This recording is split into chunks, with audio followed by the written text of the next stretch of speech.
사법부의 판단을 존중하지만 이렇게 하거든요. 존중 안 합니다. 여러분 이번 대법원의 판결은 내가 존중할 수가 없어요. 네. 그거는 뭐 우리 채널 오랫동안 봐오신 분들 아시겠지만 저는 항상 비평할 때 1차적으로 깔고 있는 게 우리가 위치하고 있는 시스템에 대한 전제거든요. 예. 우리가 이런 시스템 기반 위에 서 있는데 여기에 따라서 해석하자면 이렇게 갑니다. 뭐 이런 식으로 저는 보통 해설을 해요. 그래서 어떤 분들이 보기에는 굉장히 좀 그 보수적인 비평가다. 뭐 내지는 항상 상황을 좀 원칙적으로 본다. 뭐 이렇게 얘기를 하지만 여기에는 그런 얘기를 할 수가 없어. 이 대법원 판결이 얼마 만에 나왔습니까? 4월 22일에 대법원 전원 합의부로 회부가 됐는데 아니 9일 만에 이 판결을 내놓는 거를 어떻게 인정을 합니까? 그러니까 이거는 뭐 기계적으로 보수 쪽에 있는 아저씨들 맨날 그러거든. 기계적으로 그냥 판결 나와. 그러면 법원의 판결을 존중하지 마. 이렇게 얘기해. 그냥 그거는 관성이야, 관성. 자동 반사야. 근데 그 생각을 해보셔야 돼. 아니 판결을 어느 정도 존중할 수 있는, 승복할 수 있는 시스템 하에서 이루어졌을 때 그거를 우리가 승복하는 거지. 얘네가 이 시스템을 유독 대한민국 5천만 국민 중에서 역사상 처음으로 이런 사례를 만들면 이상하잖아요. 그걸 왜 유독 이재명에게만 후보한테만 그게 적용이 되냐고. 지난번에 지기현 판사가 윤석열한테만 구속 취소를 시간 단위 계산해서 나왔을 때 아니 그걸 어떻게 존중을 해요? 왜 거기만 그게 적용이 되는데? 그러니까 이런 게 사실은 존중할 수 없는 판결이에요. 맞습니다. 존중할 수 없는 판결을 우리 사법 시스템에서는 나중에 어떻게 하느냐? 나중에 재심해가지고 뒤집습니다. 모든 판결이 뭐 하나님의 말씀처럼 최종 결단이 아니에요. 틀린 건 틀린 거지. 그렇습니다. 그러니까 다른 어떤 것보다도 제가 인정할 수 없는 게 뭐냐면 아니 시스템에 의한 절차가 있잖아. 상식적인 절차. 이게 대선 후보와 관련된 선거법 재판이 넘어왔는데 그거를 합의부에서 전원합의체에서 사분가로 뭐 배당을 했다가 그날 바로 받아가지고 합의부로 끌어가고 이것도 사실 전례가 없는 일이고 어처구니 없는 일인데 그렇게 한 다음에 그날 평일을 해요. 당일날 평일을 해서 1차 평일을 그 다음에 하루 뛰고 그 다음날 이틀 뒤에 2차 평일을 해. 그리고 선고 기일을 잡아요. 아니 그러면 이거는 그냥 뭐 법원 절차 아시는 분들 아시겠지만 2차 평일을 잡은 날 표결을 한 거예요. 왜냐? 오늘 전원합의체인데 전원 일치 판결 나온 거 아니잖아요? 그렇습니다. 10대 1로 나왔잖아요? 그러면 이건 전원 합의가 안 됐는데도 그냥 표결해서 결정하기로 한 거야. 아니 그걸 어떻게 이틀 만에 합니까? 이틀 만에 모든 그 지난 재판 자료를 다 읽어본 다음에 거기에 따른 법률적인 판단을 끝내고 그 다음에 표결에 들어가는 시간까지가 그게 가능한 거냐? 물리적으로 가능하다고 쳐도 그렇게 하는 재판이 어디 있습니까? 심사숙고의 과정도 있어야 되고 심지어 2심 판결을 뒤집는 건데 그리고 조기 대선 국면에서 하는 건데 그걸 위해서 딱 2번 평의하고 바로 표결해가지고 그 다음에 일주일 뒤에 판결해요? 아니 이런 경우 없잖아요. 없으면 이건 의도가 작동하는 거지. 뭐냐? 결론을 정해놓고 그 결론에 맞춰서 절차를 최대한 당겨서 우리가 한번 이 판에 뛰어보겠다. 조기 대선에 내가 영향력을 미치겠다라는 사실상의 정치 개입인 거예요. 맞습니다. 이걸 뭐라고 설명을 할 수가 있어? 이게 너무 웃긴 게 뭐냐면 전원합의체 판결인데 전격적으로 또 이제 생중계를 결정을 했잖아요. 근데 생중계를 결정할 때 전원합의체에 의한 판결을 할 것 같으면 내 생각에는 내 상식에는 만장일치일 때는 생중계할 수 있어. 근데 만장일치도 아니잖아. 이틀 만에 낸 10대 2의 갈라진 판결이고 근데 그거 결론을 내는데 생중계를 한다는 것도 결국 의도가 있는 거 아니냐는 거예요. 대선에 영향을 미치기 위해서 가장 효과를 극대화할 수 있는 대법원장이 직접 판결문을 읽는 생중계까지 해가면서 굳이 이 판결을 이런 식으로 내놓는 걸 보면 의도가 읽힌다. 이러니까 나는 이 판결은 존중할 수 없다는 거지. 그렇습니다. 이건 인정할 수 없다는 거죠. 이게 이재명이 아니었어도 사실은 마찬가지라고 생각해요. 이게 그냥 이준석을 대상으로 한 대법원 판결이었어도 말이 안 되는 거예요. 이준석이 2심에서 무죄를 받았는데 그거를 뒤집으면서 아흐레 만에 최종 결단을 해가지고 생중계하면서 이준석 유죄, 파기환송 이렇게 결정해도 저는 그거 반대예요. 그건 말이 안 되는 거야. 민주시민으로서 이 사람이 재판을 제대로 받을 권리가 있고 심지어 정치인인데 그 판결을 그딴 식으로 하는 게 어디 있습니까? 혹은 뭐 우리가 계속 얘기했던 것처럼 공소 기각해서 무죄를 확정하는 판결이었어도 사실 말이 안 돼요. 그거를 그렇게 빨리 내는 경우가 어디 있습니까? 그거는 어떤 방식으로든지 선거 개입이에요. 맞아요. 무죄에서 확정을 해줬어도 선거 개입이고 유죄에서 파기 환송해서 선거 개입이고 어떤 방식으로든지 선거 개입이야. 근데 심지어 그렇게 해가지고 파기환송을 해버렸어. 오공으로 돌려보냈어. 그럼 계속 그거 가지고 떠들라는 얘기 아닙니까, 결국은. 네. 말하자면 이 판에 난입을 해가지고 연병을 떨 것 같았으면 용기 있게 그냥 파기자판 하지 그랬어. 그 정도도 못하면서 그냥 에이 모르겠다 던진다. 아니 이거 아니야 이게 사실은. 해방으로 와야겠다. 응. 그냥 말하자면 막말라면 겐세에 놓겠다는 거예요, 겐세에. 맞아요. 발목 한번 잡겠다. 어디 그냥 곱게는 못 간다.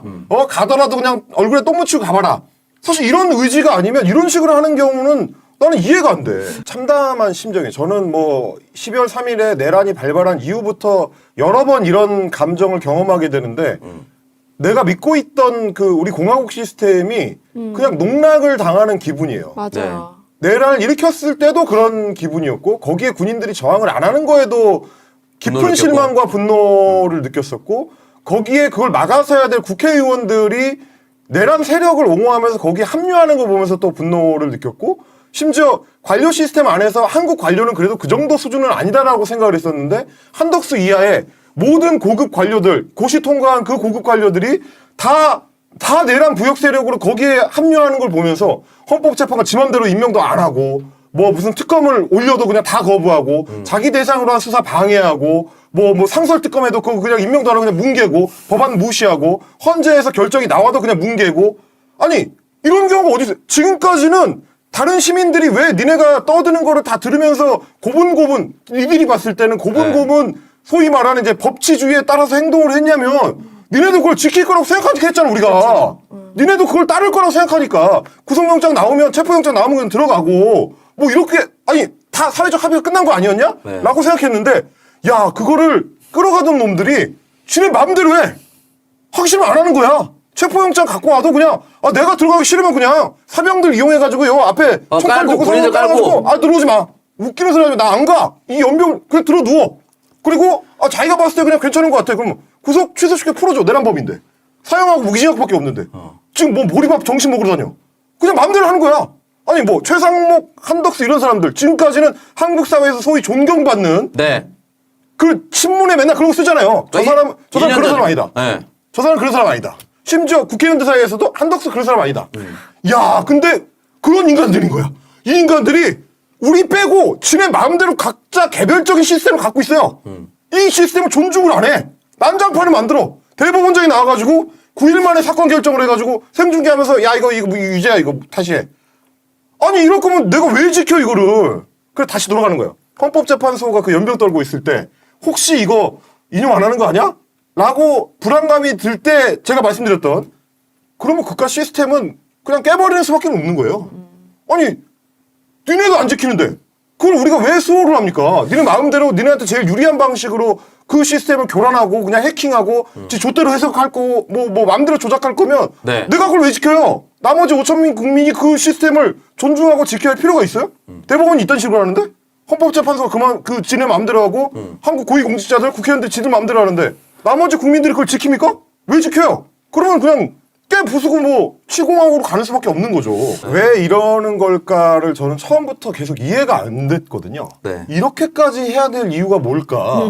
이 재판을 이런 식으로 하는 거 혹은 기존의 재판도 갑자기 속도를 내가지고 2심 판결도 좀 빨리 나오고 뭐 이런 것들 예외적 상황을 왜 윤석열에 대해서만 혹은 이재명에 대해서만 적용을 하면서 얘네들이 이런 식으로 끌고 갈까가 계속 이해가 안 됐는데 오늘 우리 이 실장 회의를 하면서 그 생각이 딱 정리가 되더라고요. 이게 내가 마지막까지 좀 인정하고 싶지 않았던 거. 그러니까 이재명이라는 개인에 너무 집중하지 않는 게 비평가로서의 저의 어떤 자존심 같은 거고 조금 더 넓은 범주에서 대한민국이 어떤 고민 앞에 있는가를 고민하는 게 저의 과제라고 생각을 했는데 노력을 했어요. 근데 오늘 그게 무너졌다. 근데 씨발 오늘 보니까 그냥 진짜 이재명은 죽어도 안 된다는 거야. 오늘 오후에 3시 반에 그걸 딱 보는데 그 생각이 이게 머리에 벼락처럼 떨어져요. 야 결국 그거야. 결국 그까짓 이유 정치인 한 명 그게 너무너무 싫고 너무너무 미워가지고 모든 시스템을 다 깨부수고 한국 사회가 수십 년 동안 쌓아올렸던 이 시스템의 누적치를 다 그냥 무효화시키고 그냥 한 명 죽이려고 이 지랄을 한다. 와, 나는 너무 어이가 없다. 그 순간 너무 어이가 없네. 미친놈들이구나 그냥. 한국 사회가 여기까지 어떻게 왔는데 이거를 팔아먹는 거 이유가 단 하나. 정치인 한 명 맞겠다. 와, 결국 그러니까 약간 다 꿰지더라고. 이게 이재명이라는 정치인만은 죽어도 안 된다고 하는 확신이 저 인간들을 모든 걸 다 부정하는 대로 몰아갔다. 네. 이거를 인정하고 나니까 뭐가 대충 정리가 되냐면 이거는 결국 내가 그렇게 인정하고 싶지 않았던 체제 전쟁이다. 네. 쟤네들이 계속 이번 대선 국면 내내 계속 얘기했거든요. 네. 어디 가기만 하면 체제 전쟁이다. 나는 그냥 지네 지지층 극우들 결집시키려고 하는 말인 줄 알았어. 네. 근데 진짜로 믿는 거야. 체제 전쟁인 거야. 신앙이야, 신앙. 그러면 이게 시계 라인이 조금 넓어져요. 우리가 그때 잠깐 얘기했던 거. 2016년부터 시작된 한국 그 수구 기득권 세력의 몰락. 네. 10여 년에 걸친 장기 몰락의 마지막 지점에 와 있다는 게 쟤들도 이제 알기 때문에 그거 죽어도 놓치기 싫다는 결론에 이른 것 같아. 왜냐면 이재명의 상징성이요. 제가 그때 말씀드렸던 광주 대단지의 아들이다. 말하자면 박정희가 서울에서 그 철거민들 다 몰아가지고 트럭에 태워가지고 지금은 이제 성남이라고 불리는 그 광주 대단지에 갖다 버렸던 쫓겨난 시민들, 쫓겨난 사람들, 버려진 사람들 중에서 그 공장 다니면서 네. 혼자 구학해가지고 올라온 사람이에요. 네. 그럼 이제 한덕수 같은 손에 이제 물 한 방울 안 묻혀본 귀족들 다 마찬가지입니다. 뭐 한때 뭐 가난했고 뭐 이런 거 중요하지 않아요. 인생의 대부분을 귀족으로 보낸 인간들, 뭐 강남의 아주 비싼 아파트에 살면서 네. 뭐 이제 정부 청사로 출퇴근하고 혹은 뭐 서초동 뭐 법원으로 출퇴근하고 이런 이제 사회 귀족들이 봤을 때는 이재명이라는 상징적 인간이 자기가 가장 두려워하는 가장 천하고 가장 더럽고 가장 못 배웠고 가장 가난하고 그런 게 사실 귀족들은 원래 제일 두려워요. 모르니까. 미지의 영역이거든. 천하고 더럽고 못 배웠고 가진 것 없는 사람들을 안쓰러워하는 사람은 차라리 좀 나아. 근데 이걸 무서워합니다.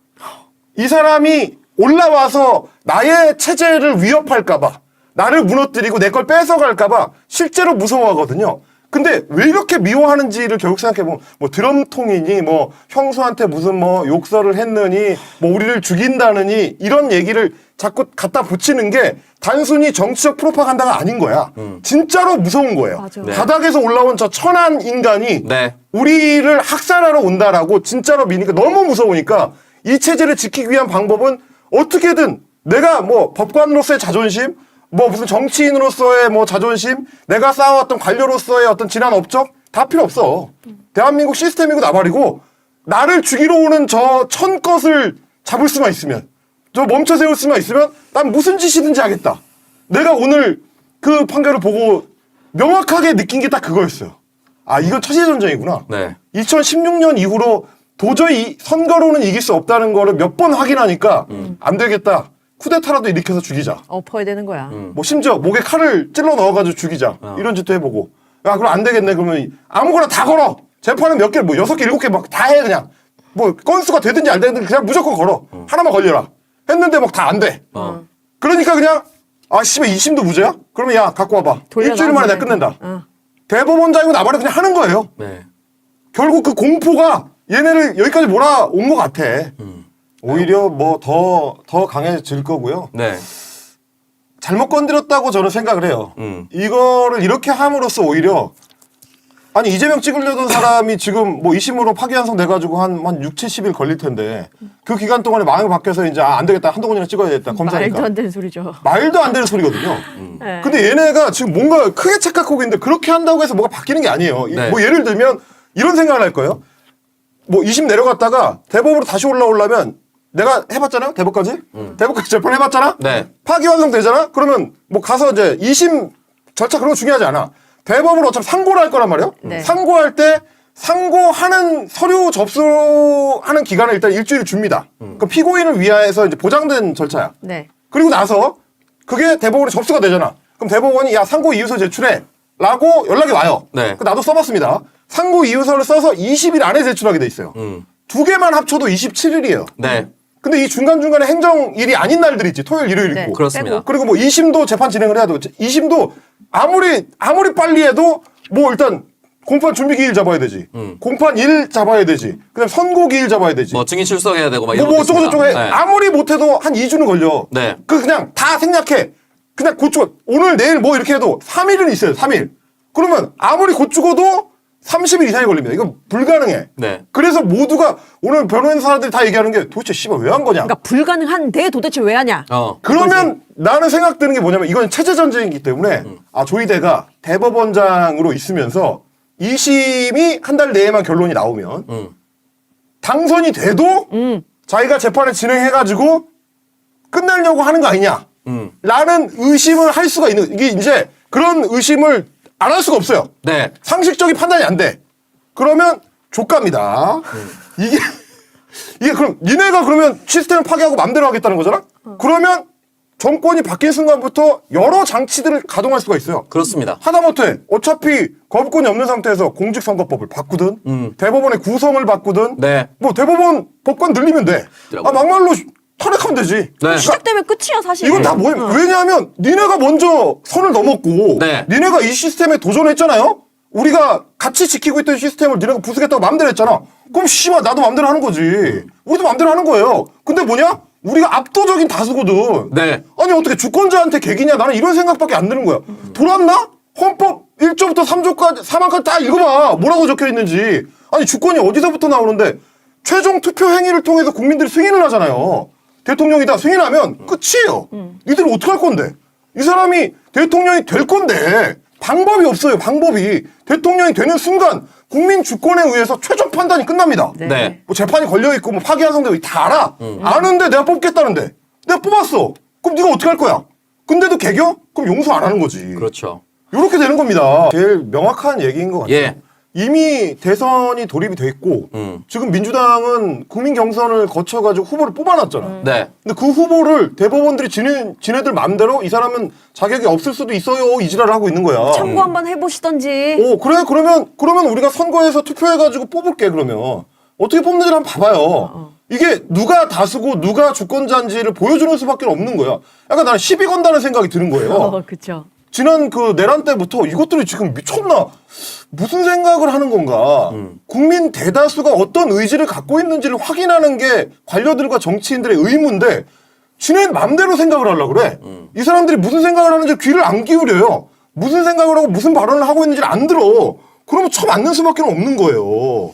아니 얘네가 이 시스템 우습게 봐. 시스템을 자꾸 교란하고 시스템에 도전하려고 하는데 일단 60하국 시스템으로 87년 시스템으로 쳐맞는 거를 일단 보여줍니다. 네. 그러고도 안 될 것 같으면 공화국 시민들이 공화국 시민의 뜻을 모아가지고 새 헌법을 만들 거예요. 네. 거기에 니네 자리가 없는 거야. 그렇습니다. 그런 상황을 안 맞이하려면 이렇게 계기질이 많았어야 돼요. 그렇습니다. 너무 계기니까 그러면 못 참는 거지. 야 우리가 국민이고 우리가 주권자인데 왜 니네가 와서 결정을 하려고 그래. 그럼 뒤지는 겁니다. 어차피 지금 빠꼬미들은 꼬였다라고 생각하는 사람도 많아요. 네. 전략을 무죄를 상정해가지고 지금 세우고 있었던 전략들이 있거든요. 이게 그러면서? 결국은 뭐 대선 이후까지를 염두에 두고 있는 이른바 기득권 세력의 움직임이라면 네. 그거를 깨부술 수 있는 가장 강력한 힘은 뭐냐? 뭐 저희가 늘 강조하는 연대의 힘에서 나올 수밖에 없는 건데 네. 그걸 뭘로 입증합니까? 강력한 압도적인 선거 승리로. 그래야지만 유권자 집단이 혹은 주권자 집단이 니네를 용서하지 않는다. 허튼 수작하면은 박살내버린다라는 거를 가장 선명하게 입증할 수 있는 방법이에요. 네. 표를 통해서 보여줘야 됩니다.